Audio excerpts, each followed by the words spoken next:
Ni mana-mana masjid surau saya bawa kisah ni. Sebab kisah ni memberi impak dan kefahaman yang sangat mendalam pada saya lah. Ada satu orang ulama, dia dilantik oleh sultan menjadi penasihat agama di raja, di sebuah kerajaan. Dia dilantik lah sebab dia orang alim, jadi penasihat agama. Dan dia diberilah, orang cakap apa, kehebatan-kehebatan duniawi, pangkat, gaji yang tinggi, nak dapat rumah, dapat kenderaan, siap apa semua lengkap. Jadi penasihat raja takkan lekeh-lekeh, dapat semua kehebatan-kehebatan. Akhirnya satu hari sultan memanggil dia, "Wahai ulama, mari ke sini." Ulama ni pun datang. Kata sultan, "Tolong jawab 3 soalan daripadaku. Iaitu aku nak tahu yang pertama apa itu dunia, yang kedua apa itu akhirat, dan yang ketiga apa itu iman."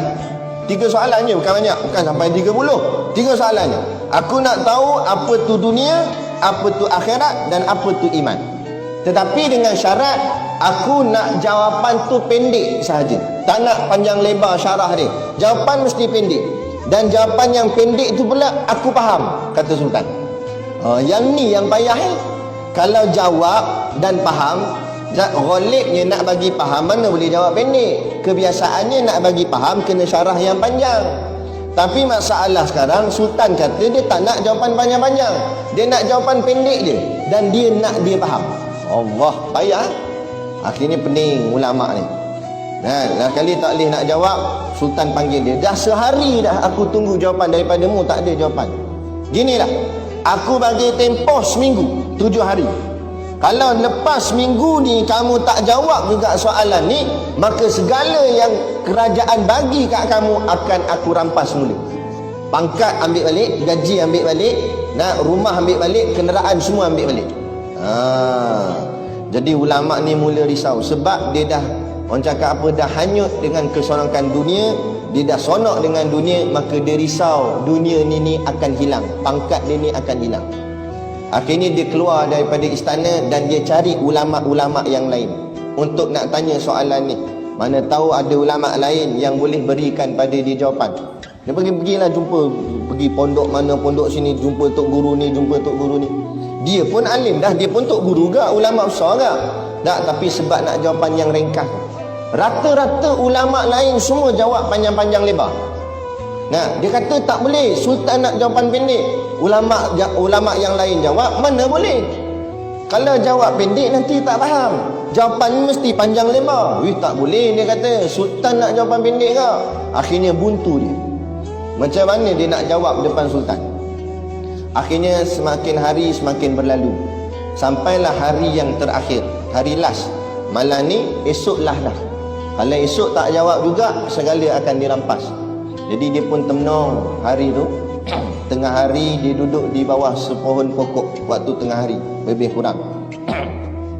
Dalam duduk tengah termenung mikir masalah ni, dia mikir, Allah, habis kereta Alphard aku kena ambil, habislah jawatan aku. Duduk masjid balik lah, main kuliah bulanan gitu, main kod sampul je lah ni.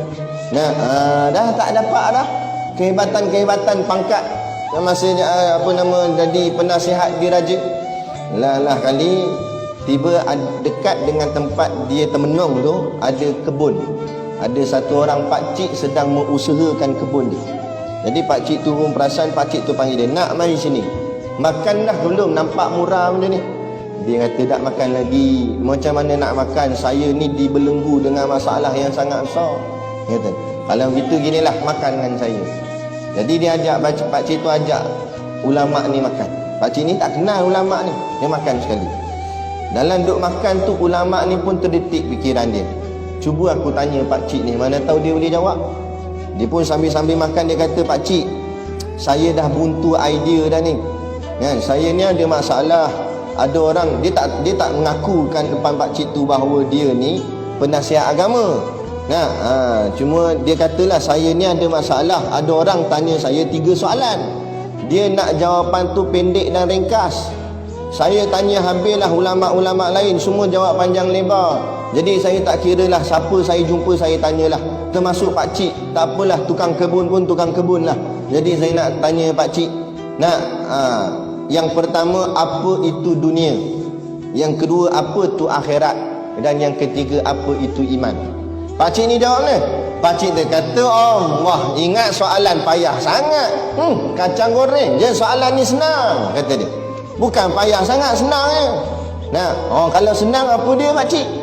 Maka pakcik ni jawab, dunia itu ialah apa saja yang kamu akan tinggalkan. Tu dunia. Jawapan dia pendek je, tapi betul. Dia kata makna dunia, apa saja yang kamu ada dan yang kamu ada tu akan kamu tinggalkan. Tu dunia.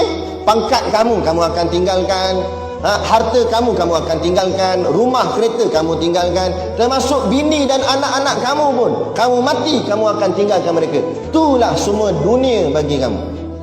Dia kata pakcik ni. Betul lah dia kata. Kemudian dia tanya soalan kedua pakcik. Apa tu akhirat?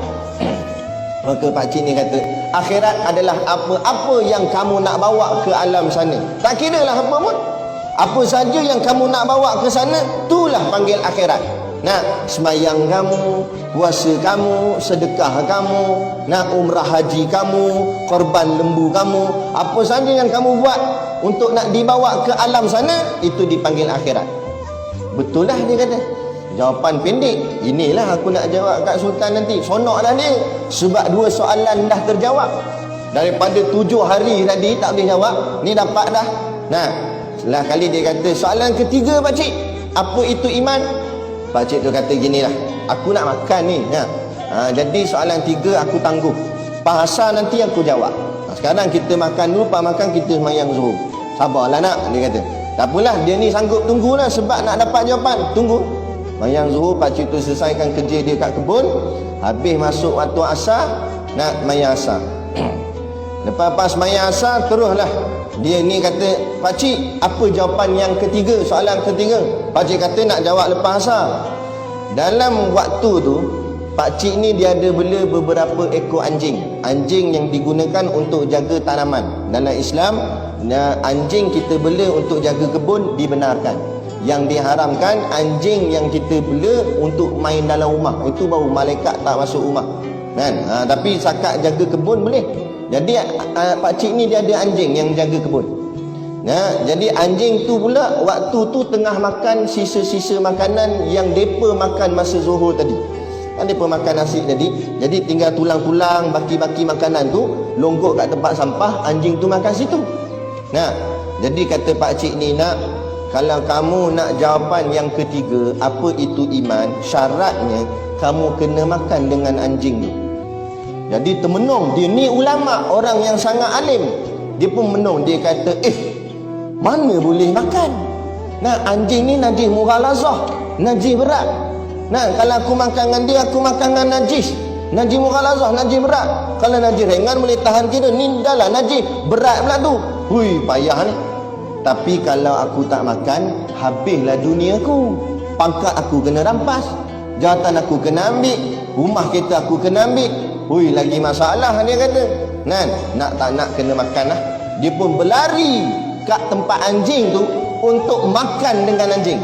Belum sempat dia tekah tulang dekat anjing tu, datang pakcik ni tarik kola dia ke atas. Pakcik ni kata, wahai anak, inilah dia iman. Orang kalau ada iman, dia sanggup hilang segala pangkat jawatan dunia dia demi nak menyelamatkan iman dia kerana takut melanggar perintah Allah. Tapi orang kalau tak ada iman, dia sanggup hilang iman dia. Orang kalau tak ada iman, dia sanggup hilang iman dia dan dia buat apa yang Allah larang kerana nak selamatkan dunia dia. Inilah dia, termenung ulama. Pada hadir ulama dah. Tapi bila dalam hati melekat hubbud dunia, cinta dunia, inilah yang Nabi kata, hubbud dunia ra'sun kulli khati'ah. Cinta dunia kepala segala kejahatan. Kalau ulama pun boleh tertewas dengan dunia, apatah lagi kita orang biasa. Sebab tu jaga-jaga. Pentingnya mengaji dan juga beramal. Jangan hanya mengaji tapi tak beramal, jadi macam ulama tadi. Ilmu banyak, tapi bila orang suruh langgar hukum Allah, langgar sanggup sebab dunianya. Jadi kita nak mengaji, berilmu, dan kita amalkan dan kita membelakangkan dunia dan mendepankan akhirat.